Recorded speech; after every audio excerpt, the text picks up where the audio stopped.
Good morning বন্ধুরা, আরও একটি নতুন মিষ্টি সকালের শুভেচ্ছা রইল সকলের জন্য। এখন আমি চলে এসেছি আমাদের ছাদ বাগানে। আর আমাদের মালি দেখুন কত সুন্দর মন দিয়ে কাজকর্ম করছে। সকাল সকাল ছাদে এসে মনে হয় গাছের শুকনো ফুল পাতা সব ছিঁড়ে ফেলছে। আর আজকে এসে ছাদে দেখলাম সকালবেলায় যে প্রত্যেকটা গাছেই কিন্তু ফুল আর ফলে ভরে গেছে। খুব ভীষণ ভালো লাগছে দেখতে। আর আগের সপ্তাহতেই হনুমান এসেছিল, তো হনুমান এসে অনেক ফলই খেয়ে গেছে, তো সেই জন্য একটু কমেও গেছে। আর তাই ভাবলাম একটু আমাদের ছাদ বাগানটা আপনাদের সাথে শেয়ার করে নিই সকাল সকাল। আমার তো ভীষণ ভালো লাগছে। আপনাদের কেমন লাগছে আমাদের ছাদ বাগান ঘুরে দেখতে অবশ্যই কিন্তু কমেন্ট করে জানাবেন। ছাদে এত ফল আর ফুল দেখলে যখনই ছাদে আসি মনটা ভীষণ ভালো হয়ে যায়। আর এখানে এখন আজকে গাঁদা গাছগুলো সব বের করা হবে মশারির ভিতর থেকে, তারই তোড়জোড় চলছে। আর কেননা মশারির মধ্যে রাখা হয়েছে, তো আপনাদের বলেইছি এর আগে যে কাঠবিড়ালির উপদ্রব থেকে বাঁচতে, তো সেই জন্য মশারির ভিতর থেকে খুব একটা ভালো করে জল দেওয়া যায় না।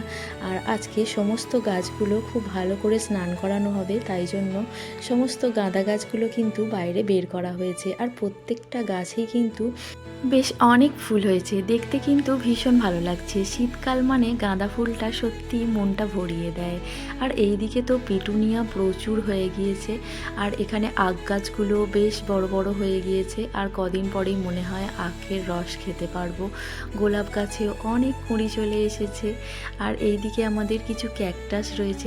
এই দিকটাতে বিভিন্ন রকমের ক্যাকটাস রয়েছে, কিন্তু এখন যেহেতু শীতকাল, তো বিভিন্ন রকম ফল আর ফুল দেখতেই বেশি ভালো লাগে। আর এইদিকে কিছু পাতাবাহারের গাছও রয়েছে, তো এই ক্যাকটাস আর পাতাবাহারগুলো আবার গরমকালে ভীষণ ভালো লাগে। গাছে অনেক পুঁই ভেটুলিও এসেছে, আর প্রত্যেকটা গাছে অনেক টমেটো ধরেছে। আর এখানে তো সবেদাগুলো কবে যে পাকবে সেই অপেক্ষাই করছি এখন। আর এদিকে গাছে পেয়ারাগুলোও এসেছে, বেশ সুন্দর লাগছে দেখতে। তো এইদিকে বুগেনভিলিয়াতেও বেশ অনেক ফুল চলে এসেছে, তো বুগেনভিলিয়াগুলোও ভীষণ ভালো লাগছে।